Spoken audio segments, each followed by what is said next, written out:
श्रृंखला सर्व आत्माओं के पिता परमात्मा शिव के द्वारा उच्चारित महावाक्यों के संकलन पर आधारित है।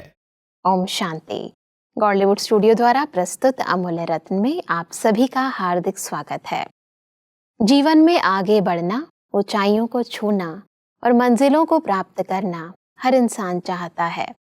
फिर चाहे यह मंजिल भौतिक जगत की हो या फिर आध्यात्मिक जगत की, परंतु हर मंजिल के रास्ते में इंसान को बहुत सी कठिनाइयों का, विघ्नों का, अवरोधों का सामना भी करना पड़ता है और इसके लिए स्थूल के साथ साथ हमें आध्यात्मिक शक्तियों की, स्वमानों की व गुणों की भी आवश्यकता होती है। ऐसे ही कुछ गुणों व स्वमानों को हम ईश्वरीय महावाक्यों द्वारा समझेंगे और इन महावाक्यों के स्पष्टीकरण के लिए हमारे मध्य हैं प्रजापिता ब्रह्मा कुमारीज ईश्वरीय विश्वविद्यालय के वरिष्ठ राजयोगी शिक्षक आदरणीय राजू भाई साहब। बस अब आपका आज के एपिसोड में बहुत बहुत स्वागत है। बस अब आज हम बात करेंगे 20 मार्च 1987 के महावाक्यों पर, जिसका टॉपिक है स्नेह और सत्यता की अथॉरिटी का बैलेंस। वैसे पिछले एपिसोड में हमने सत्यता की अथॉरिटी को बहुत ही गहराई से जाना था। इन्हीं महावाक्यों को यदि आगे बढ़ाते हैं तो परमात्मा हमसे कहते हैं कि नवीनता, सत्यता, महानता, इसका नशा जरूर रखो, फिर समय और व्यक्ति देख सेवा करो। यह लक्ष्य जरूर रखो कि नई दुनिया का नया ज्ञान प्रत्यक्ष जरूर करना है। अभी स्नेह और शांति प्रत्यक्ष हुई है। बाप का प्यार के सागर का स्वरूप, शांति के सागर का स्वरूप प्रत्यक्ष किया है, लेकिन ज्ञान स्वरूप आत्मा और ज्ञान सागर बाप है। इस नए ज्ञान को किस ढंग से देवें, उसके प्लान्स अभी कम बनाए हैं। वह भी समय आएगा जो सभी के मुख से यह आवाज निकलेगा कि नई दुनिया का नया ज्ञान यह है। तो परमात्मा नए विश्व की स्थापना के लिए हमें ये जो नया प्लान बना रहे हैं, इसकी पहचान को और इसकी विशेषता को थोड़ा स्पष्ट करें। अभी तक जो भी सेवाएं हुई हैं, परमात्मा उन सेवाओं के विषय में बता रहे हैं कि अभी तक आप सभी बच्चों ने स्नेह और शांति, इन दो शक्तियों को प्रत्यक्ष किया है। जी। परमात्मा स्नेह का सागर है, शांति का सागर है। इन दो बातों को लोग अनुभव भी करते हैं और वर्णन भी करते हैं।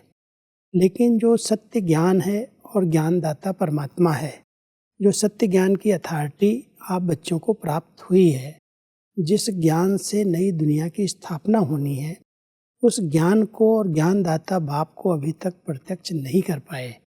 इसलिए परमात्मा अपने बच्चों को विशेष कह रहे हैं, इसकी प्लानिंग अभी तक कम की है, इस पर और विचार करो, इस पर प्लान्स बनाओ कि जो आपके इस धरनी पर आए हैं, मधुबन घर में कोई भी आता है तो यहाँ आकर के कम से कम यही नहीं कहे यहाँ स्नेह बहुत अच्छा मिला, यहाँ शांति बहुत अच्छी मिली, वो ये अनुभव करके जाए कि यहाँ ज्ञान बहुत नया मिला। ज्ञानदाता का ये डायरेक्ट ज्ञान है, क्योंकि अभी तक ज्ञान का प्रभाव दुनिया वालों के हिसाब से नहीं पड़ा है। वो अपने वही शास्त्रों के ज्ञान के आधार से ही बोलते भी हैं और उसी को सत्य मानते हैं।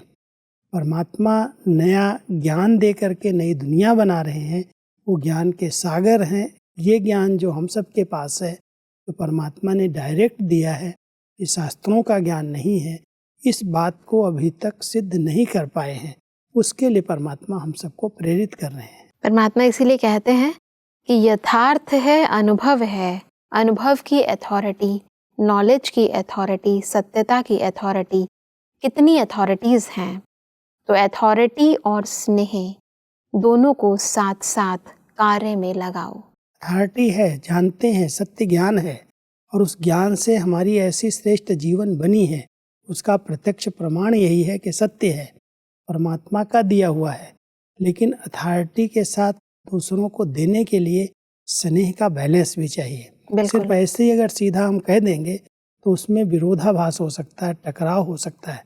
इसलिए कोई भी बात सत्य है, कहनी है, लेकिन धरनी बना करके स्नेह के साथ कहनी है। परमात्मा आगे कहते हैं कि एक बाप है, एक ही ज्ञान है, एक ही लक्ष्य है, एक ही घर है, यही है, अब यह आवाज चाहिए। ऐसा दृश्य जब बेहद की स्टेज पर आए, तब प्रत्यक्षता का झंडा लहराएगा और इस झंडे के नीचे सब यही गीत गाएंगे। सबके मुख से एक शब्द निकलेगा, बाबा हमारा। तब कहेंगे, प्रत्यक्ष स्वरूप में शिवरात्रि मनाई, अंधकार खत्म हो, गोल्डन मॉर्निंग के नज़ारे दिखाई देंगे। इसको कहते हैं आज और कल का खेल। आज अंधकार, कल गोल्डन मॉर्निंग, यह है लास्ट पर्दा। सब प्रत्यक्षता के नज़ारों को थोड़ा स्पष्ट करें। जब सबके मुख से ये निकलेगा कि ये ज्ञान परमात्मा का दिया हुआ है, यही ज्ञान है और इसी से ही सतयुग की दुनिया की स्थापना होगी, जब यही है कि बात सबके मुख से निकले और परमात्मा डायरेक्ट आकर के वो ज्ञान दे रहे हैं, वो हमारा बाबा है, उस झंडे के नीचे जब सभी धर्मात्माएं आकर के, सभी धर्म के लोग इकट्ठे होकर के कहें बाबा आ गया है और हमारा बाबा है, तब परमात्मा कह रहे सच्ची शिवरात्रि होगी। माना ये कलयुग का अंधकार समाप्त होगा, सतयुगी दिन आएगा और उसके पहले परमात्मा की प्रत्यक्षता होगी। सब लोग उसको कहेंगे मेरा बाबा आ गया। जी। तो जब मेरा बाबा अंदर से हर एक के अंदर निकले, तब समझो प्रत्यक्षता के दिन आ गए। जी। परमात्मा आगे कहते हैं कि चाहे प्रवृत्ति में हो, चाहे सेंटर पर हो, लेकिन जिसने दिल से कहा मेरा बाबा, तो बाप ने अपना बनाया। यह तो दिल का सौदा है, मुख का स्थूल सौदा नहीं है। यह दिल का है सरेंडर, माना श्रीमत के अंडर रहने वाले। तो सब सरेंडर आत्माओं की इस विशेषता को और इस निशानी को बड़ा स्पष्ट करें। कई बार प्रवृत्ति में रहने वाले लोग ये समझने लगते हैं कि ये लोग सरेंडर हैं, हम नहीं हैं। परमात्मा कहते हैं आप कहीं पर भी रह रहे हो, लेकिन अगर श्रीमत के अंडर हो, श्रीमत के अनुसार आप चल रहे हो, तो अपनी प्रवृत्ति में रहते, अपने घर गृहस्थ को संभालते भी श्रीमत पर चलने वाली आत्माएं सरेंडर हैं। जी। क्योंकि उसके अंदर चल रही हैं, श्रीमत के अनुकूल ही सब कर्म कर रही हैं। सबका समान अधिकार है, सबका समान पद भी है। अगर वो अपने बुद्धि से समर्पित है तो जी। कोई शरीर से समर्पित हो और बुद्धि कहीं अलग भटक रही हो, तो उसको वास्तव में समर्पित नहीं कहा जाता। बिल्कुल। समर्पित माना घर गृहस्थ में रहते, परिवार में भी रहते, बुद्धि से अर्पित है। वो समझता है कि ये सब परमात्मा का है और श्रीमत के अनुसार मुझे हर कर्म करना है, जी। तो वो समर्पित है। जब आगे परमात्मा सभी बच्चों को आगे बढ़ाने की युक्ति बताते हैं, वह युक्ति क्या है?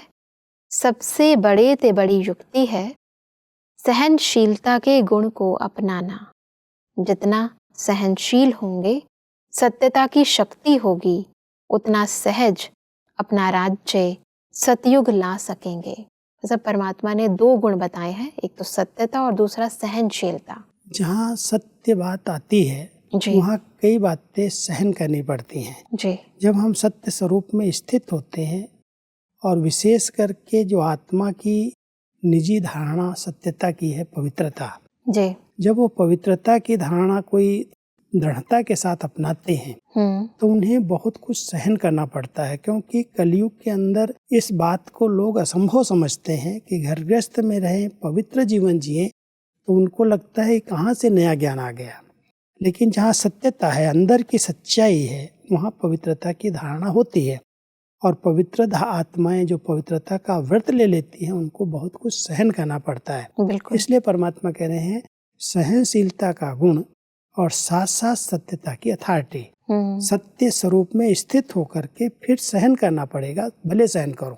ये दोनों गुण हैं तो समझो आप प्रवृत्ति में रहते हुए भी समर्पित जीवन जी रहे हैं। परमात्मा आगे यूके ग्रुप से बात करते हुए कहते हैं कि अनुभव की अथॉरिटी बिना सेवा करते तो सफलता बहुत मुश्किल होती। यूके व ओके का टाइटल बहुत अच्छा मिला हुआ है। जब ओ लिखते हो तो जैसे बाप का चित्र बनाते हो। ओ अर्थात बाप और के अर्थात किंगडम। तो ओके कहने में बाप की याद भी है और वर्षे की भी याद है। तो ओके वालों को न बाप भूलेगा न वर्षा भूलेगा। तो जब भी ओके कहो तो बाबा हमारा यही याद आ जाए। परमात्मा जब विशेष करके लंदन के बच्चों से मिलते हैं, इंग्लैंड के जी, जो यूके के हैं, तो उनको हमेशा कहते हैं यूके के बच्चे सदा ओके हैं, क्योंकि वो हमेशा कभी भी पूछे आप कैसे हैं तो कहेंगे ओके। तो परमात्मा कहता है ओके में दो चीज़ें हैं, वो जब बनाते हैं तो गोल गोल शिव बाबा का चिन्ह बन जाता है और के किंगडम की निशानी है। जी। तो जब ओके शब्द बोलो कि हम ओके हैं तो ओ में शिव बाबा की याद आ जाएगी और के में वर्षा याद आएगा, किंगडम याद आ जाएगी। तो ओके का अर्थ बहुत अच्छा है कि यूके वाले सदा ओके हैं, माना उनको बाप और वर्षा सदा याद है। जी। और बाप और वर्षा याद है तो नेचुरल है, माया जीत बन जाएंगे, निर्विघ्न स्थिति बन तो जाएगी। यूके वालों के लिए नहीं, अभी तो सबके लिए ये जरूरी है कि सबके लिए जरूरी है को सदा ही ओके रहे। बिल्कुल। परमात्मा कहते हैं कि मधुबन निवासियों को किसी न किसी प्रकार से सदा ही प्रसाद मिलता रहता है। सेवा भी दिल से करते हो और प्रसाद भी दिल से मिलता है। सेवा करते हो इसलिए मधुबन में तपस्या भूमि में रहने का अधिकार मिला है। यह अधिकार ही एक महान प्रसाद है। यहाँ की पालना भी महान प्रसाद है। इस भूमि पर सहज याद का जो अनुभव होता है यह भी महान प्रसाद है। तो आप अब प्रसाद ही खाते हो, भोजन नहीं खाते। बस अब इस महाप्रसाद को थोड़ा स्पष्ट करें। भक्ति में प्रसाद का बहुत महत्व होता है। जी। किसी भी मंदिर में किसी भी मूर्ति के सामने जाएंगे तो प्रसाद जरूर लेके आएंगे। जी। तो परमात्मा कहता है जो मधुबन में सेवा करते हैं, जिनको ये सेवा का चांस मिला है, वहाँ इनको अनेक प्रकार के प्रसाद मिल रहे हैं, प्रसाद ही खा रहे हैं, प्रसाद से ही चल रहे हैं। क्योंकि परमात्मा के साथ मिलन होता रहता है, उनकी दृष्टि मिलती है, मधुबन में रहने के लिए स्थान मिला हुआ है, मधुबन से ब्रह्मा भोजन मिल रहा है, हर चीज़ प्रसाद के रूप में जैसे मिल रही है। तो परमात्मा कहता है वो प्रसाद खाने से समझते हम पुण्य आत्मा बन जाएंगे। जी। लेकिन आप तो सदा ही प्रसाद खाते रहते हो, प्रसाद ही आपकी भोजन है, पालना है। इसलिए आप तो महान आत्माएं, पूज्य आत्माएं, पुण्य आत्माएं हो ही। बिल्कुल। परमात्मा आगे कहते हैं कि महायज्ञ की सेवा वह भी महान सेवा हो गई। स्वयं भी महान, सेवा भी महान, प्राप्ति भी महान, और बाकी क्या रहा। चलते फिरते सारे ब्राह्मण परिवार की मीठी दृष्टि किसके ऊपर पड़ती है। यह भाग्य भी कम नहीं है। हर श्रेष्ठ आत्मा मधुबन में आती है, सारा ब्राह्मण परिवार मधुबन में ही आता है। तो इतने ब्राह्मणों की दृष्टि, इतने ब्राह्मणों की शुभ भावना, शुभकामनाएं सब मधुबन निवासियों को ही प्राप्त होती हैं। क्योंकि इस भूमि पर जो निवास करते हैं उनको सब प्रकार की सेवा का चांस मिलता है। जी। और परमात्मा से मिलने के लिए इस अपने घर में देश विदेश के सभी महान आत्माएं, जो भी ब्राह्मण आत्माएं हैं, वो आती रहती हैं। परमात्मा कहता है उनकी दृष्टि भी मिलती है, उनकी आप सेवाएं करते हो तो उनकी दुआएं भी मिलती हैं, शुभ भावनाएं भी मिलती हैं, सब चीज़ें प्राप्त हो जाती हैं। बहुत बड़ा भाग्य है इस भूमि पर सेवा करना। ये महायज्ञ है और इस महायज्ञ की सेवा का किसी को सौभाग्य मिल जाए तो कितनी वो महान आत्माएं हैं। तो परमात्मा जब मधुबन के भाई बहनों को देखते हैं तो उनकी अनेक विशेषताओं का वर्णन करते हैं। कैसे आपको ये महानता प्राप्त हुई, कितना बड़ा भाग्य प्राप्त हुआ जो भगवान के यज्ञ की सेवा करने का गोल्डन चांस मिला। और इससे अनेकों आत्माओं का भाग्य बन रहा है और अनेक आत्माएं आपको उसी ऊंची नज़र से देखती हैं। परमात्मा आगे कुमारियों से बात करते हुए कहते हैं कि पूज्य कुमारियां हो। कुमारी शब्द ही पवित्रता का सूचक है, पवित्र का ही पूजन है। सदा स्वयं भी पावन रहेंगी और दूसरों को भी पवित्रता की शक्ति देने का श्रेष्ठ कार्य करती रहेंगी। पवित्रता की शक्ति जमा है ना, तो जो जमा होता है वह दूसरों को दिया जाता है। तो सदैव अपने को पवित्रता की देवियां समझो। वैसे भी भक्ति मार्ग के अंदर कुमारियों का बहुत महत्व माना गया है। उनको बिना खिलाए, उनको दान किए, बिना भोजन कराए हुए कई भक्त आत्माएं भोजन नहीं करती। परमात्मा कहते हैं ये कुमारी जीवन पवित्रता का प्रतीक है जी। और आप पवित्रता की देवियां हो। जैसे आप पवित्र जीवन में जी रही हो, ऐसे अपने समान इस पवित्रता का दान दो। अनेक आत्माओं को पवित्र योगी जीवन बनाने की सेवा करो। जी। तो जो भी कुमारियां ब्रह्मा कुमारियां बनी, इस ईश्वरीय सेवा में समर्पित हुई, परमात्मा उनकी इस विशेषता को देख करके उनको पवित्र भव का जैसे वरदान दे देते हैं। पवित्रता की पूजा तो हो रही है, कुमारी पवित्र तो है ही, लेकिन वो सदा काल के लिए इस व्रत को पालन करे और अपनी पवित्रता की देवी बन करके सबको पवित्र बनाने का ज्ञान दे, समझ दे। ये आशा परमात्मा अपनी कुमारियों को देख करके प्रकट करते हैं। जी, आगे बढ़ते हैं। परमात्मा कहते हैं कि सतयुग में भी इस समय के भाग्य की प्राप्ति का फल प्रारब्ध के रूप में प्राप्त होता है। तो जितना इस समय के महत्व को स्मृति में रखेंगे तो समय की सर्व महानताएं अपने जीवन में प्राप्त करते रहेंगे। तो सब समय के इस महत्व को स्पष्ट करें। संगम के समय पर जो भी कार्य हम सब कर रहे हैं जी, इसकी पूरी प्रारब्ध भविष्य सतयुग में हमें प्राप्त होने वाली है। इसलिए परमात्मा कह रहे हैं संगम के समय को समझ करके इसके महत्व को समझो जी, कि एक एक कर्म का फल प्राप्त जो होने वाला। इस समय कोई भी कर्म करना, कोई भी सेवा करना, उसकी फल की इच्छा नहीं रखो। निष्फल कोई भी कर्म होता नहीं है। जो कर्म आप कर रहे हैं उसका फल तो मिलना ही है, लेकिन अल्पकाल के फल की इच्छा नहीं रखो जी, और अपने भविष्य को ध्यान पर रखते हुए कि इस कर्म की, इस पुरुषार्थ की हमें आधा कल्प के लिए प्रारब्ध मिलने वाली है। जी, तो उस स्मृति में रह करके संगम के समय के महत्व को समझो और अपनी सेवाओं के द्वारा अपना भविष्य भाग्य बनाते चलो। बिल्कुल। परमात्मा आगे कहते हैं, हर एक बाप के बच्चे एक दूसरे भाग्यवान श्रेष्ठ हो। यह शुद्ध नशा है। इस नशे में भाग्य को देख भाग्य विधाता बाप याद रहता है। इसलिए जहाँ बाप की याद होती है वहाँ बॉडी कॉन्शियस की उत्पत्ति नहीं हो सकती। इसमें नुकसान नहीं, प्राप्ति ही प्राप्ति है। तो सभी इस निश्चय और नशे में रहने वाले हो, इसलिए दुनिया के वाइब्रेशन से भी दूर रहते हो। तो सब भाग्यवान होने के इस नशे से जो प्राप्ति होती है, थोड़ा सा विस्तार पूर्वक बताएं इसे। वो जो संगम पर तुम बच्चों को परमात्मा के साथ पाठ बजाने का भाग्य मिला है, इस भाग्य के नशे में रहो। स्वयं भाग्य विधाता आपको भाग्य बनाने का चांस दे रहे हैं। जी, भाग्य बनाने के लिए कितनी सारी विधियां बता रहे हैं। तो अपने भाग्य के निश्चय और नशे में रहो, क्योंकि इसी से आपका सतयुगी भाग्य बनने वाला है।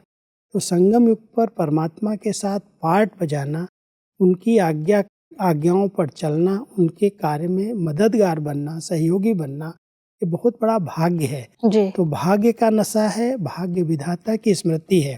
तो जब उसकी स्मृति में हम रहते हैं, भाग्य और भाग्य विधाता की स्मृति में रहते हैं, तो यही एक माया जीत बना देती। यही स्मृति विघ्नों पर जीत प्राप्त करा देती है। व्यर्थ से हम बचे रहते हैं। कई प्रकार की प्राप्तियां भाग्य और भाग्य विधाता की स्मृति से प्राप्त हो जाती हैं। बिल्कुल। तो सब परमात्मा कहते हैं, सेवा में सदैव स्वच्छ बुद्धि, स्वच्छ वृत्ति और स्वच्छ कर्म सफलता का सहज आधार है। कोई भी सेवा का कार्य जब आरंभ करते हो तो पहले यह चेक करो कि बुद्धि में किसी आत्मा के प्रति भी स्वच्छता के बजाय अगर बीती हुई बातों की जरा भी स्मृति होगी तो उसी वृत्ति दृष्टि से उनको देखना, उनसे बोलना होता। तो सेवा में जो स्वच्छता से संपूर्ण सफलता होनी चाहिए वह नहीं होती। बीती हुई बातों को व वृत्तियों आदि सबको समाप्त करना, यह है स्वच्छता। बीती का संकल्प भी करना कुछ परसेंटेज में हल्का पाप है। तो स्वच्छ बुद्धि के महत्व को थोड़ा स्पष्ट करें। परमात्मा जब भी कोई सेवाधारी बच्चे को सेवा की प्रेरणा देते हैं तो कहते हैं सेवा करने के पहले आप चेक करो मेरी वृत्ति, मेरी बुद्धि, मेरी विचारधाराएं सब शुद्ध हैं, पवित्र हैं। अगर शुद्धता नहीं है तो उसका एक कारण है। कई बार हम जिनकी सेवा करते हैं उनकी पास्ट की बातों को ध्यान पर रखते हैं, जी, जो बीती बातें हैं। परमात्मा कहता है वास्तव में अगर कोई आत्मा आपके पास आ रही है, ज्ञान सुनना चाहती है, और आपकी बुद्धि में अगर उसकी पास्ट की जीवन स्मृति में रहती है कि इतना गंदा व्यक्ति है, इसकी ऐसी विचार हैं, इसकी ऐसी धारणाएं हैं, तो आप उसका कल्याण नहीं कर सकते। ये भी एक सूक्ष्म पाप है जी, और ये वृत्तियों को अस्वच्छ बनाता है। हमारी वृत्तियाँ उस आत्मा के प्रति बहुत निर्दोष चाहिए कि वो आत्मा आई है, जरूर उसका कोई भाग्य है जो भगवान का ज्ञान सुनने के लिए यहाँ समीप आई। उसकी कोई भी बातें, बीतती हुई बातें हमारे ध्यान पर नहीं आनी चाहिए। कोई भी बीतती बातों का हम स्मरण करके या बुद्धि में रख करके फिर अगर हम ज्ञान सुनाते हैं तो उसके ऊपर उसका प्रभाव नहीं पड़ेगा। परमात्मा कहता है वो आत्मा आई है आपके पास, उसकी बीती को पहले खुद भुला दो और उसको भी ऐसी शक्ति दो जो बीती अपनी भूल जाए। तब आपकी स्वच्छ बुद्धि से आपकी जो सेवाएं होंगी वो सफलता प्राप्त होगी और वो आत्मा इस ज्ञान को सहज समझ सकेगी। बिल्कुल। और परमात्मा ने तो यहाँ तक भी कह दिया कि इस तरह की वृत्तियों के साथ सेवा करना ये भी एक सूक्ष्म पाप है, बहुत बड़ा पाप है, क्योंकि उसकी स्मृति में है कि आत्मा ऐसी है। इस स्मृति से हम उसका कल्याण नहीं कर सकते, इसलिए परमात्मा कहता है ये भी एक पाप है। परमात्मा इसीलिए कहते हैं कि संकल्प भी सृष्टि बना देता है, वर्णन करना तो और बड़ी बात है, लेकिन संकल्प करने से भी पुराने संकल्प की स्मृति सृष्टि अथवा वायुमंडल भी वैसा बना देती है। फिर कह देते मैंने जो कहा था ना ऐसे ही हुआ ना, लेकिन हुआ क्यों? आपके कमजोर व्यर्थ संकल्प ने यह व्यर्थ वायुमंडल की सृष्टि बनाई। इसलिए सदा सच्चे सेवाधारी अर्थात पुराने वाइब्रेशन को समाप्त करने वाले। बहुत बड़ी सेवा है अगर हम कोई भी पुरानी बातें, पुराने संकल्प, कोई भी जीवन कहानी याद रख करके फिर उसको हम कोई ज्ञान दे रहे हैं जी। तो परमात्मा कहता है पहले आपका जो संकल्प नेगेटिव है उस आत्मा के प्रति, उससे वो वायुमंडल बन रहा है, उससे एक सृष्टि का निर्माण हो रहा है। इसलिए बहुत बड़ा दोष पड़ जाएगा अगर आप किसी की कमी कमजोरी का संकल्प भी करके फिर उसके समीप आ रहे हो, तो इससे वातावरण बिगड़ रहा है। इसलिए हर आत्मा बहुत महान आत्मा है, श्रेष्ठ आत्मा। ये ज्ञान परमात्मा ने दिया। जब भी कोई आए उसकी पास्ट जीवन की कोई भी बातें आपके संकल्प में नहीं आनी चाहिए। हर आत्मा ने कोई न कोई देह अभिमान के कारण गलतियां की हैं, विकर्म किए हैं, पाप किए हैं, लेकिन हमें बाबा कह रहे हैं वो बाबा के समीप आई है, ज्ञान लेने आई है, तो उसको आप उस नज़र से नहीं देखो, उसके प्रति ऐसे संकल्प नहीं करो, नहीं तो उन संकल्पों से ही सृष्टि का निर्माण होगा और वो वैसा ही करना शुरू कर देगी। फिर कहेंगे मैं तो कहा था ना कि ये व्यक्ति ठीक नहीं है इसलिए ऐसा कर रहा है। जी। परमात्मा कह रहे ध्यान दो वो क्यों ऐसा कर रहा है, वो ऐसी बातें उसके अंदर क्यों इमर्ज हो रही हैं, क्योंकि आपने वो संकल्प किया। आपके संकल्प से उस आत्मा में सुधार आने की बजाय उसके अंदर और भी विकृतियां आ गई। बिल्कुल। अब ये स्मृति रहे कि इस आत्मा को अगर सुधारना है तो इसके प्रति हमें ऐसे श्रेष्ठ संकल्प करने हैं कि बहुत महान आत्मा है, बिल्कुल ये श्रेष्ठ आत्मा है, ये पवित्र आत्मा है।